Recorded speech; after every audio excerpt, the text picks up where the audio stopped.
اللہ تبارک و تعالیٰ نے انسان کو جو مختلف نعمتیں عطا فرمائی ہیں ان میں سے ایک نعمت رشتہ داری بھی ہے۔ صحیح۔ ہم جب نعمت کا ذکر کرتے ہیں تو کھانے پینے کی طرف، مال و اسباب کی طرف ہماری توجہ جاتی ہے، لیکن یہ بھی ایک بڑی اہم اور بنیادی نعمت ہے، کیونکہ یہ معاشرے کا ایک جزء ہے اور معاشرے کی اصلاح کے اندر اس کا ایک اہم کردار ہوتا ہے۔ اور میں اس پر غور کر رہا تھا کہ اللہ تبارک و تعالیٰ نے جو رشتے بنائے ہیں، ماں باپ کا، بھائی بہن کا، اس کی ایک اپنی ہی ویلیو ہے، یعنی یہ جو رشتہ ہے اس کا کوئی آلٹرنیٹ نہیں ہے۔ میں نے ایک غور کیا کہ ایک عورت ہے، اس کے پاس مختلف رشتے ہیں، بیٹا بھی ہے، اس کا والد بھی ہے، اس کا شوہر بھی ہے، اس کا بھائی بھی ہے، لیکن جو مان اس کو بھائی کے ساتھ ہوتا ہے وہ اور کسی کے ساتھ نہیں ہوتا۔ اچھا، جو ایکسپیکٹیشن اس کی بیٹے کے ساتھ ہوتی ہے وہ کسی اور کے ساتھ نہیں ہو سکتی، یعنی جس کا جو درجہ شریعت نے، اسلام نے رکھا ہے، اس کا وہیں پر اس کو اطمینان اور قرار نصیب ہوتا ہے۔ تو یہ اللہ تبارک و تعالیٰ کی بڑی ہی زبردست نعمت ہے، اور قرآن کریم میں اگر غور کیا جائے تو تقریباً 8 مقامات پر اللہ کریم نے رشتہ داروں کے ساتھ اچھا سلوک کرنے کا حکم دیا ہے۔ اللہ تبارک و تعالیٰ نے قرآن پاک میں فرمایا وَآتِ ذِی الْقُرْبَىٰ حَقَّهُ، کہ جو قرابت دار ہیں انہیں ان کا حق دیا جائے۔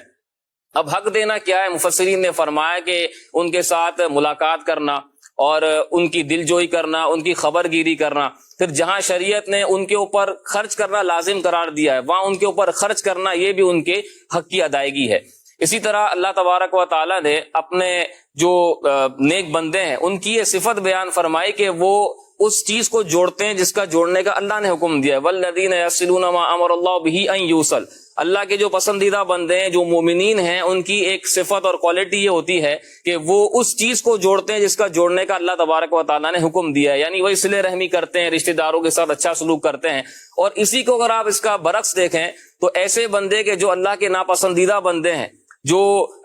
اچھے اوصاف کے حاملین نہیں ہیں، ان کے بارے میں اللہ پاک نے فرمایا یہ جو بندے ہیں، جو اللہ تبارک و تعالیٰ کے ناپسندیدہ بندے ہیں، یہ اس چیز کو توڑتے ہیں جس کا جوڑنے کا اللہ پاک نے حکم دیا ہے۔ تو اب آپ دیکھیں کہ رشتہ داروں کے ساتھ اچھا سلوک کرنا، جو اچھا سلوک کرنے والے لوگ ہیں ان کو اللہ پاک نے اچھی کوالٹی والا شمار کیا کہ یہ اچھے بندے ہیں، اللہ کے پسندیدہ بندے ہیں۔ اور جہاں پر رشتہ داروں کے ساتھ برا سلوک کرنے کی بات آئی، ان کے ساتھ جو ہے وہ رشتہ کاٹنے کی بات آئی، تو اللہ پاک نے فرمایا کہ یہ ناپسندیدہ بندے ہیں۔ اسی طرح سورہ نساء کے بالکل ابتدا کے اندر اللہ پاک نے ارشاد فرمایا وَاتَّقُوا اللَّهَ الَّذِي تَسَاءَلُونَ بِهِ وَالْأَرْحَامَ، کہ اللہ تبارک و تعالیٰ سے ڈرو جس کے نام سے تم سوال کرتے ہو، اور فرمایا کہ رشتہ داری کاٹنے سے بھی اللہ پاک تبارک و تعالیٰ سے ڈرو۔